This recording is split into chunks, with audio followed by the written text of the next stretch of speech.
sabaw. Masarap siya. So, diba? Nilagyan ko na lang ng mga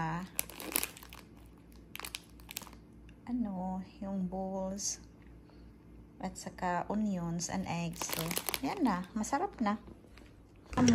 Sabaw. Sabaw ang dinner namo karon. This is our dinner. I put some eggs,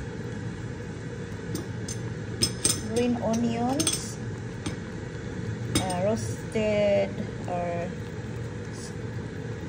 lobster balls, and kuan. Basta seafood na siya. Simple na sabaw noodles kasi malamig. Oh, yan lang ang dinner namin. May lobster balls and squid. At saka may eggs and green onions. So, yan lang. Simple na dinner.